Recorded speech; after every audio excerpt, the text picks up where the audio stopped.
Este matrimonio está destinado a fracasar. Parte 10.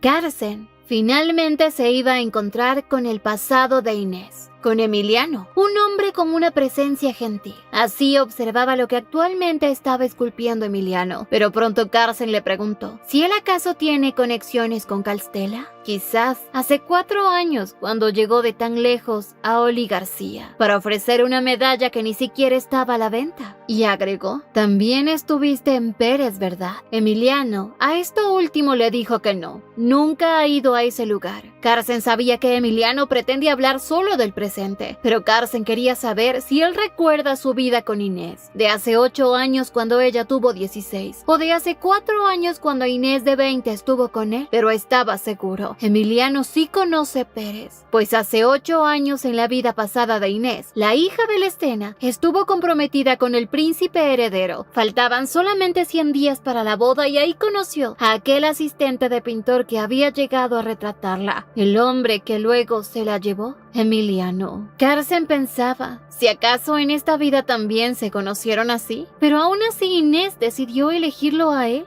Quizás necesita un hombre que sea más fácil de desechar que el príncipe heredero. Solo así podría volver con su amor. Pero si es así, no debió elegir a un hombre como él. No debió permitir que él la conociera o hacerlo sentir como el elegido por ella, porque se siente como una maldita bendición que hizo que él nuevamente la ame. Así le dijo a Emiliano que estaba seguro que él conoció a Inés y que ella lo amó y lloró su pérdida. Pero ahora él está vivo y sano. Así agregó: me recuerdas, ¿verdad? Carsten sabía que él se estaba resistiendo, pero él sería incapaz de hacerle daño a Inés. Pero al reaccionar así, entiende que Emiliano aún ama a Inés. Así que le preguntaba: ¿qué tanto me recuerdas? Finalmente Emiliano mencionó que desafortunadamente recuerda todo lo que le ocurrió. Y a esto normalmente se le llama castigo, pues la mayor recompensa es la muerte porque significa el olvido. Pero Emiliano quería saber, ¿acaso él también recuerda su última muerte? Carsten admiraba al apóstol de Dios, Anastasio, quien parecía mirarlo fijamente. Emiliano le comentaba que Carsten no fue insensato con él y seguramente nunca tomó una decisión equivocada. Por eso es natural que Dios lo ame, pues él siempre ha sido alguien impresionante. Carsten solo pensaba en que entendía por qué Inés lo había elegido a él en una de sus vidas. Es un hombre bondadoso y atento, pero de pronto Emiliano mencionó que si Carsten no sabe que ha renacido es porque tuvo una bendición y una oportunidad, pues él no fue arrojado de vuelta en medio de la vida, así que es inocente y libre de pecado. Y si a pesar de todo hay recuerdos y sueños que se filtran en su mente, significa que Dios lo está intentando ayudar. Carsten le comentó que es extraño llamar recuerdo a algo que nunca experimentó en esta vida, pero son tan vívidos. El aire, el olor,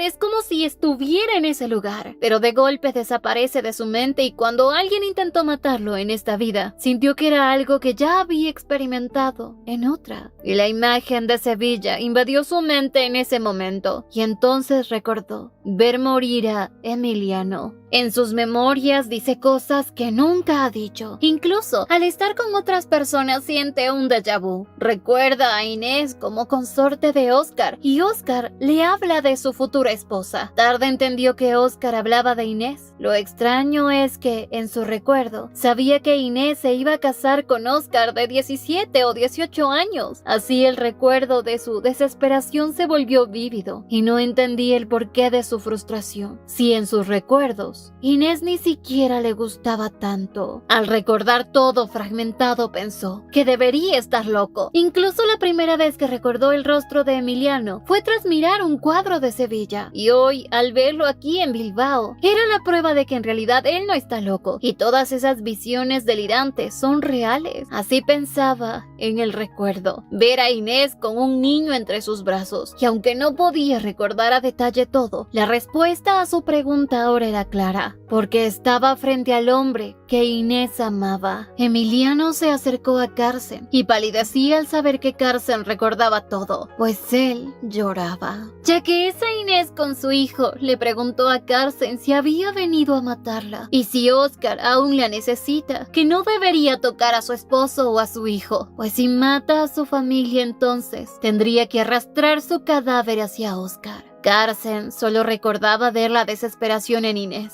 y sintió que era algo hermoso verla amar con tanta intensidad. Así que aún sin amenazas, él jamás hubiese podido dañar algo que ella amara. Recordaba que él pudo encontrar a Emiliano días antes que Oscar o Luciano lo encontraran, pero estúpidamente no pudo decirle a Inés inmediatamente. Sin embargo, cuando Inés se sintió segura con Carson, sonrió alegremente y le contaba que ese pequeño que está en sus brazos se llama Luca. Y así, al recordar ese fragmento, Carson lloraba porque entendía qué es el amor.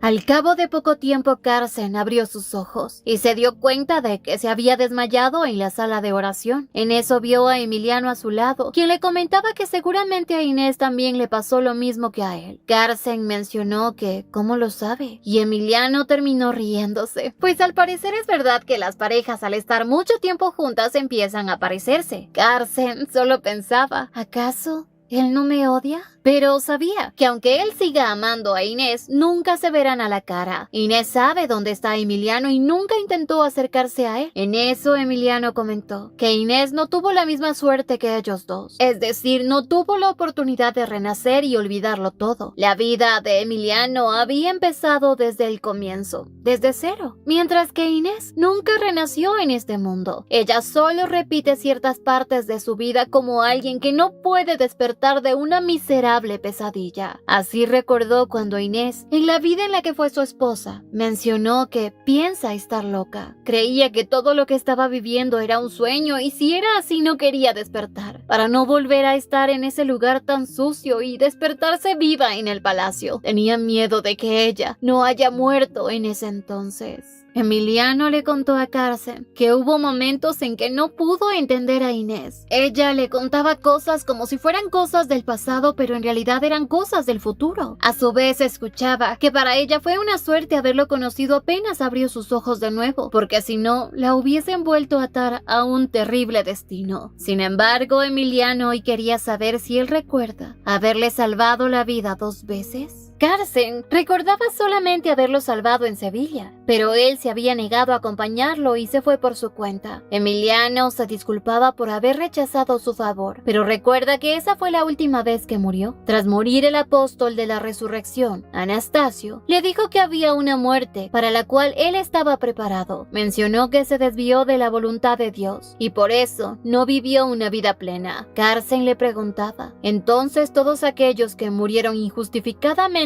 tienen una oportunidad como la que tiene él? Y Emiliano le dijo que no. La mayoría enfrentan una muerte preparada. Los sacerdotes dicen que este mundo es una enorme prisión que fue construida para los pecadores. Y todos somos pecadores por el pecado original. Vivimos solo para cumplir nuestra condena y luego regresar. Carson agregaba, entonces, ¿la muerte es la liberación? Y es así. Pero claro, aquellos que mueren fuera de la voluntad de Dios, de una forma indirecta, Dios les permite olvidar la agonía de volver a vivir y les concede un deseo. Emiliano había pedido recordar todo lo de su vida anterior con Inés, solo para no volver a lastimarla nunca más. Pero el apóstol le había preguntado si sabía que el recuerdo es un castigo reservado solo para aquellos que renuncian a su propia vida. Carson, al escuchar esto, se aterraba. Es la razón por la que Inés lo recuerda todo. Y fue en ese momento en que entendió que esa Inés que tomó su mano y huyó con él, había llegado a él ya estando muerta. Carson ahora lo entendía. Se debilitaba al escuchar todo esto y entonces más recuerdos llegaron a él. Lloraba mientras se veía junto a Luciano, el hermano de Inés, quien le contaba que su hermana va a morir pronto. Y así mientras ese Carson en su recuerdo lloraba, aparecía Oscar, quien furioso le decía, odio la forma asquerosa en que miras a mi Inés. ¿Acaso piensas que no sé por qué un hombre de 18 años aún no se ha casado ni tiene amoríos con mujeres? Pero aún así, no dudo de ti, mi querido hermano. Pero alguien Podría pensar que acaso lo que hay en tu corazón es una semilla de infidelidad. ¿Acaso estás codiciando la esposa de tu señor? Recuerda que ella debe mantener su cuerpo puro para dar a luz a un heredero. Pero antes de matarte a ti, preferiría matar a mi adorable Inés con mi propia espada. Y tú eres mi espada y sangre, Carsen. Sin embargo, tras enviar varias mujeres a tu habitación, puedo saber que solo codicias el cuerpo de mi esposa, y sin ella jamás podrás cumplir con tus deberes de hombre. Y así agregó: al parecer, ni siquiera lo recuerdas, ¿verdad? Ni siquiera reconoces a tu esposa. Al escuchar esto, en su recuerdo, Carsen golpeó su cabeza contra el suelo, pues deseaba seguir recordándolo. Luciano le había comentado que pensó que su hermana era feliz con su esposo, pero ese perro solo la estaba tratando como si fuera ganado. Se arrepentía de haberlo obligado a ser dócil con él. Y de golpe, Carsen recordaba haberla visto, ahí solitaria, sufriendo en silencio, pensando en que su esposo sí la apreciaba, pues las dudas de la infidelidad solo caían sobre Carsen. Inés era inocente de todo, hasta que en eso escuchó la voz de Oscar, quien le dijo: ¿en verdad creíste que yo amaba a tu esposa? Nada de esto tenía sentido. Carsen tenía todos los recuerdos alborotados, quizás cruzados. Oscar también tiene recuerdos de una vida pasada. En eso escuchaba la voz de Oscar diciéndole: es una lástima que ustedes dos no se recuerden. Si tan solo hubiese sido más inteligente. Y así, mientras escuchaba esa horrible voz, hoy Carsen fue a la sala de oración, mientras pensaba que en ese tiempo que se negaba a creer que era amor, en realidad lo era. Él ya la amaba. Y así, furioso, con un candelabro empezó a despedazar la estatua de Anastasio. Escuchaba nuevamente la voz de Oscar diciéndole que este dolor que ahora siente no es nada comparado con sentir sus pulmones aplastados y su cuello estrangulado, totalmente destrozado, mientras ves a tu amada y antigua esposa. Carsen ahora lo entendía. Hay una vida que no recuerda, una vida en la que Inés era su esposa. Luego se dio la segunda vida de Inés, donde fue la esposa de Oscar, y Oscar sí recordaba la vida anterior.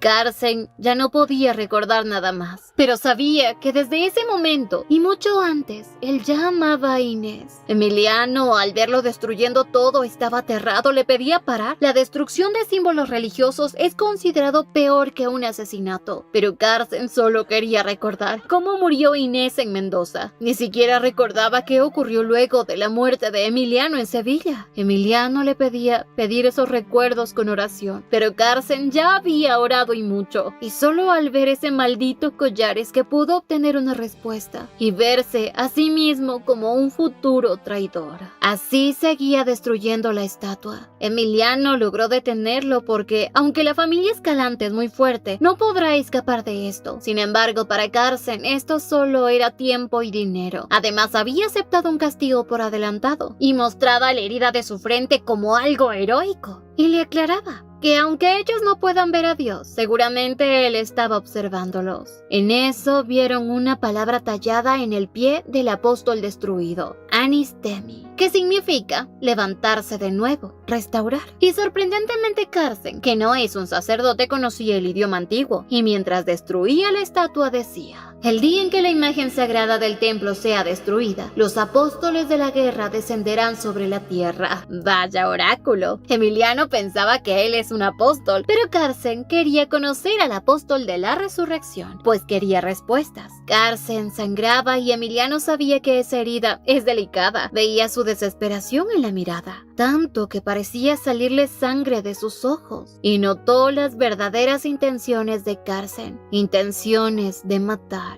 Así Carsen mencionó que ha estado en la marina desde que tiene memoria, ha asesinado a tantos, así que incluso, aunque tuviera la bendición de Dios o de un obispo, seguiría siendo un asesino. Pero Inés, una mujer que no ha hecho daño a nadie con sus propias manos, ¿por qué tiene que recibir un castigo que ni siquiera él lo recibe? ¿Solo porque es una mujer que decidió acabar con su propia vida? Carsen decía que él acababa de cometer un pecado peor que el asesinato. Entonces, ¿por qué no puede recordarlo todo? Y desesperado decía que tiene que salvarla. En ese momento debió salvarla. Era él quien debía recibir ese maldito castigo, pues él lo escuchó. Oscar arruinó asesinó a Inés por su culpa, solo para mostrarle esa escena. Y él, que tras verla casada con Oscar jamás se atrevió a mirarla o codiciarla, pero debió hacer algo, salvarla. Tras desahogarse, Carson se sintió patético y acabado. Ahora sentía que de haberlo sabido, jamás hubiese aparecido ante los ojos de Inés. Si tan solo en esta vida, cuando aún eran niños, hubiese matado a Oscar y luego él como traidor también hubiese desaparecido, quizás Inés hubiese podido disfrutar de una vida plena esta vez. Pero ahora quería saber qué estúpido deseo pidió él como para llegar hasta aquí. Y ahora que lo analizaba, sabía que había muerto y renacido varias veces. Le preguntaba a Emiliano, ¿de verdad piensas que esta locura es misericordia de Dios? Y para Emiliano, esto es la voluntad de Dios, de salvarlo. Así, mientras presionaba la herida de Carson con un trozo de tela, Emiliano le aclaraba que todo lo que recuerda,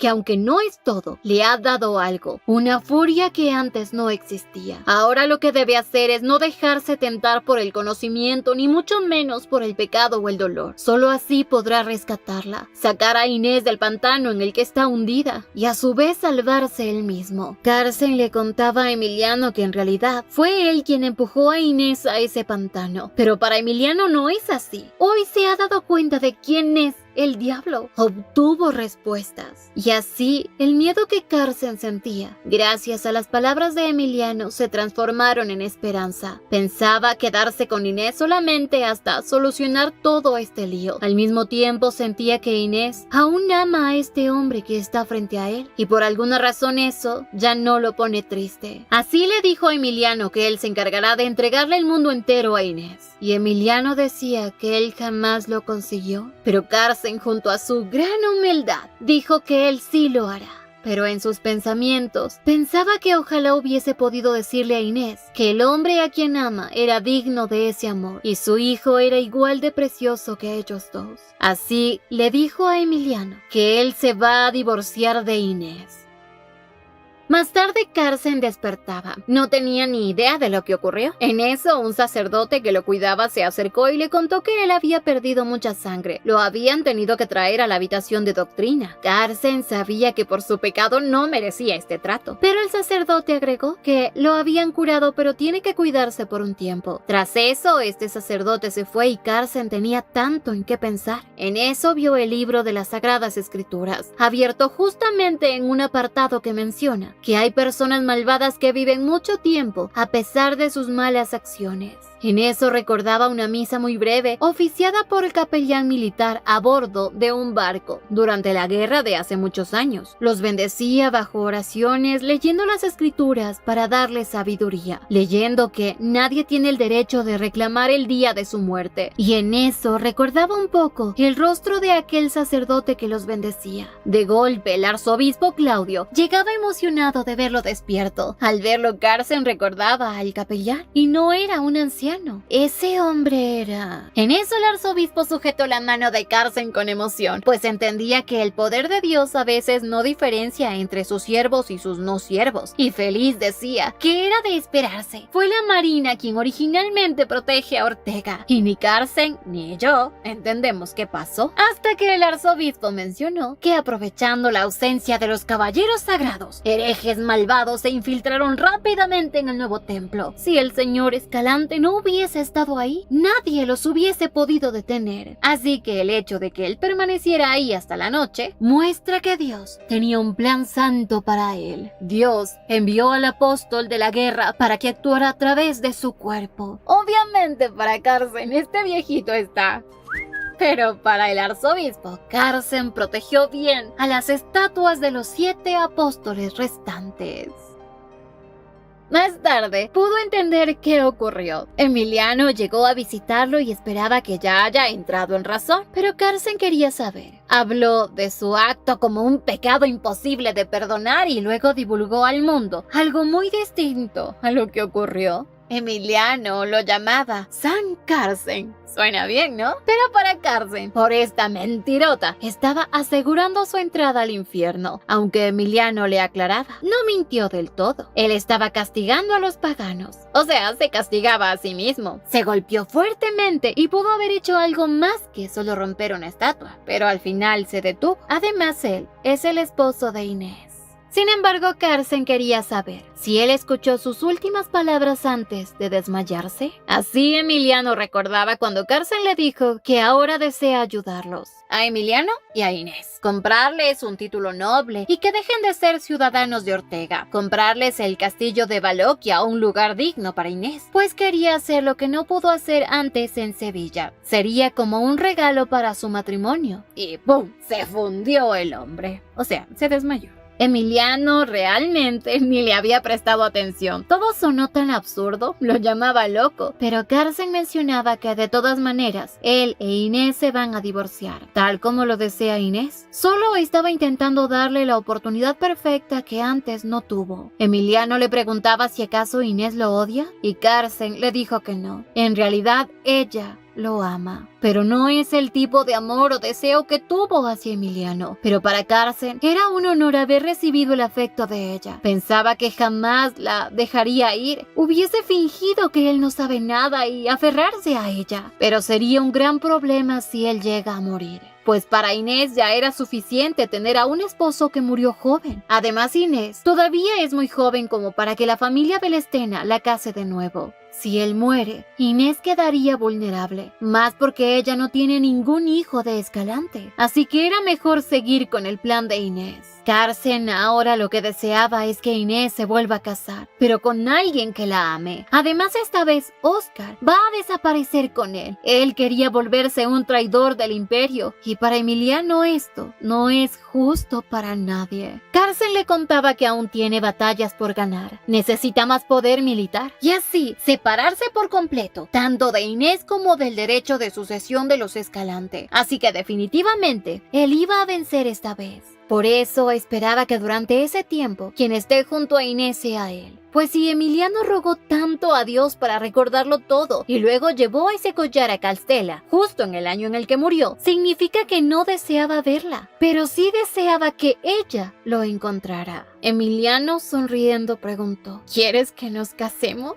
Y agregó: Inés ya no me soportaría ni un solo día, y yo tampoco a ella. Pues él había recibido una muy breve misericordia hace ya algún tiempo. Cuando tenía 18 años en esta vida, Inés ya no era la prometida del príncipe heredero, y él ya no era el ayudante de pintor que pintaría el retrato de Inés. Por fortuna, encontró a un amable benefactor, y ya estaba en Oli García. Pensó que todo volvía a su cauce. Por eso, cuando recibió esa misericordia por primera vez, sintió como si lo castigara, simplemente por atreverse a pensar en ella, en esta nueva vida. Ese día, él estaba pintando a una mujer pobre que salía a la calle todos los días con un niño en sus brazos. Pero de la nada, ese retrato empezó a moverse y se quedó paralizado al ver que esa imagen poco a poco se transformaba en la señora Inés y en un niño que solo existía en su memoria. Y cuando finalmente creyó que se estaba volviendo loco, pensó: ¿por qué ahora? ¿Y por qué lloraba? ¿Por qué? Y entonces veía cómo Inés lentamente se acercaba a ese niño y entre lágrimas acabó con la vida de ese pequeño. El nombre de su hijo era Luca. Y al recordar ese suceso, lo que vio, Emiliano lloraba. Recordaba haber despertado de ese maldito sueño, tras ver a Inés apuñalándose en el cuello hasta morir. Al regresar a ver ese cuadro, solo quedaba la mujer de la calle con un pañuelo blanco matando al niño. Salió corriendo a la calle buscando a esa mujer y se enteró que esa mujer había matado a su hijo enfermo al amanecer y luego se había arrebatado la vida. Carsen le preguntó: ¿acaso esa es la misericordia de Dios? El haberse enterado de esa manera, ¿cómo fue el final de su hijo y de Inés?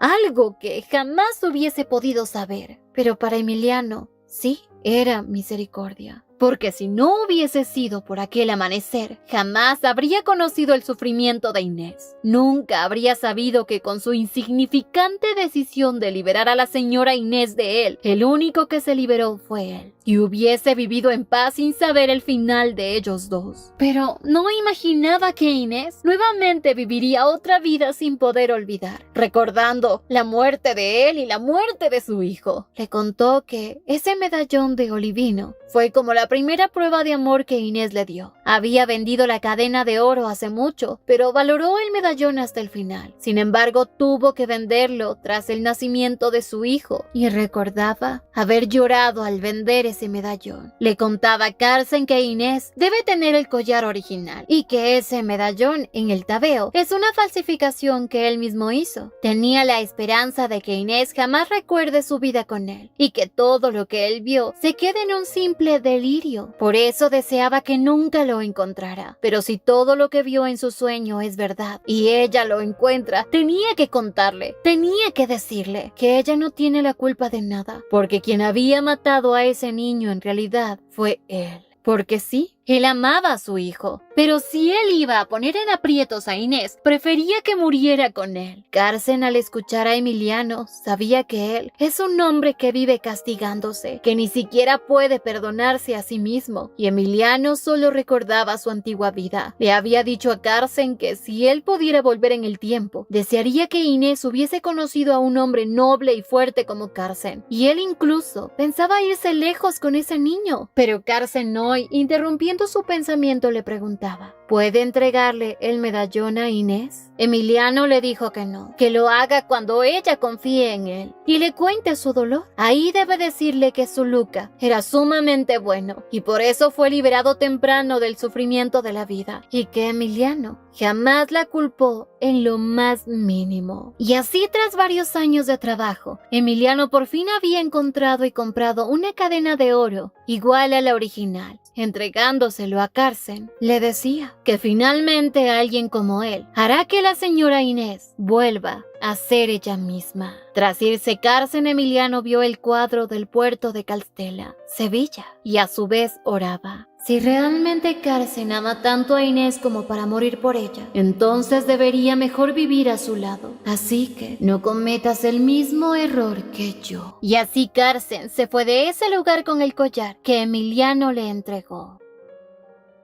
Mientras tanto, Luciano y Juana estaban asustados por Inés. El médico había llegado a verla y desde entonces Inés solo estaba durmiendo e incluso pidiendo sedantes. Así habían pasado 10 días en cama. Inés se había desmayado en la plaza y Juana, quien lloraba por su señora, atrajo a la gente, y por tal bullicio, Luciano, quien pasaba por ahí, logró percatarse que Inés se había desmayado y prefirió llevarla con él que regresarla a la finca Escalante, pues él también quería proteger a su hermana e impedir que los Escalantes se enteren de su condición. Así la llevó a su villa en Mardel, cerca de Mendoza. Pero Luciano hoy estaba asustado. Inés seguía con esa maldita enfermedad que la ha atormentado durante 4 largos años, desde que tenía 16. Por suerte, un día su enfermedad desapareció de la nada y su relación con ella empezó a mejorar. Sin embargo, aún recordaba las veces en que Inés gritaba hasta desmayarse o lloraba hasta quedar exhausta. Inés ni siquiera podía ver a su hermano y parecía que la culpa de esos ataques eran de él. Luciano quería cuidar de ella todos los días, pero no podía. Y ahora sentía terror de que esa enfermedad regrese, no por él, sino porque esa enfermedad sacudiría por completo la vida de Inés.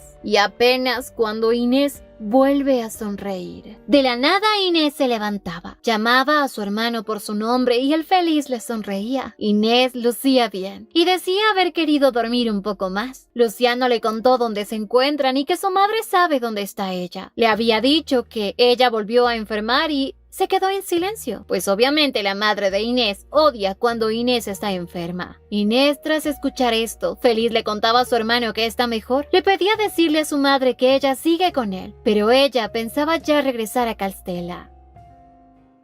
Pasó poco tiempo e Inés finalmente había vuelto a casa. Alondra y todos la recibían emocionados, pero se enteraba que Carson no estaba ahí. Al ingresar a su habitación notó rápidamente que todas las armas que ella había enviado como regalo dejaron sin espacio a todos en esa casa. Y claro, Inés había pedido que las llevaran a la residencia cerca del cuartel general, a excepción de algunas que ella misma había elegido. Tras desalojar las armas, pudo finalmente observar el lugar donde Carson había sufrido la herida. Incluso notó manchas de sangre por el suelo. Pero de golpe, recordó su vida cuando era la esposa de Carson, en la que moría a causa de una enfermedad, esa vida que le mostró Anastasio. Pero aún se preguntaba, ¿dónde estaba Carson? ¿No sabía acaso que ella iba a morir? ¿O quizás estaba en el campo de batalla? Pero si no era eso, ¿acaso él ya no quería volver a su lado? Pero entonces recordaba la palabra de ver morir a su hijo, pero odiaba la idea de que esos recuerdos sean de una vida que ella no puede recordar. Pero si es así, esperaba que nada malo pase esta vez, pues ella finalmente había podido dejar atrás el dolor y poder abrazarlo con amor, así que deseaba tener mucho tiempo a su lado. Pasaron los días y Raúl ya había vuelto a la residencia. Pasaron 5 días más y Carson no regresaba. Hasta que, finalmente el día tan esperado llegó. Al escuchar los caballos, Inés no dudó en ir corriendo a ver a su esposo. Lo abrazó por la espalda, emocionada por nuevamente sentir su cuerpo y sentir que verdaderamente ahora sí estaba despierta. Estaba aliviada de verlo bien y en eso sintió que las manos de Carson temblaban. Inés pensaba que reaccionaba así porque la ama demasiado y en verdad ahora sentía su corazón aliviado. En eso Carson besó su mano y cuando finalmente Inés, feliz, miró a Carson a la cara, se llevó una horrible sorpresa. Carson tenía una herida en su frente. Se asustaba, preguntaba qué ocurrió y como Carson lo minimizaba, Inés se exaltaba. Pero Carson la apaciguó con un abrazo y agregó, Inés, estoy bien, de verdad, estoy bien. Regresaban a casa, pero Inés quería saber si, aparte de la bala en el costado, hay algo más que le está ocultando. Carson estaba furioso con Raúl por chismoso, pero Inés mencionó que no fue Raúl quien se lo contó. Ella supo cuando lo vio en Mendoza. Obviamente Raúl sí se lo contó, pero quería que Carson siga confiando en Raúl. Sin embargo, Inés notaba que eso de que oculte sus heridas no es el único problema. Había algo más. Pues cuando Inés le sugirió bañarse juntos, Carson le pedía cuidarlo. Ha pasado mucho tiempo y eso sería torturarlo porque no podrá contenerse. Obviamente Inés quería hacerlo, pero para Carson, ella lucía pálida. Inés ya sospechaba que algo pasaba, porque sentía que evadía su rostro a propósito. Pero al ingresar a la casa, Alondra, como siempre, se asustaba al ver a Carson lastimado. Inés, por suerte, lo salvó de Alondra, mencionando que el señor debe darse un baño y descansar. Y ahora sí, Inés iba a encontrar las respuestas. Llegaron a la habitación e Inés inmediatamente le pidió a Carson que se desvistiera. Y no había peros. Carson, muy obediente, empezó a retirarse su ropa. Y tras sacarse su camisa le mostraba que no tenía herida alguna. Pero Inés solamente quería endulzarlo. Y como aún no funcionaba, continuó, pidiéndole que también se quite toda la ropa de la parte inferior. Así que no se pierdan de la continuación. No olviden suscribirse, activar la campanita de notificaciones, dejar su me gusta si les gustó y visitarnos en Veretoons para más historias como esta. Y síguenos en Facebook. ¡Hasta la próxima!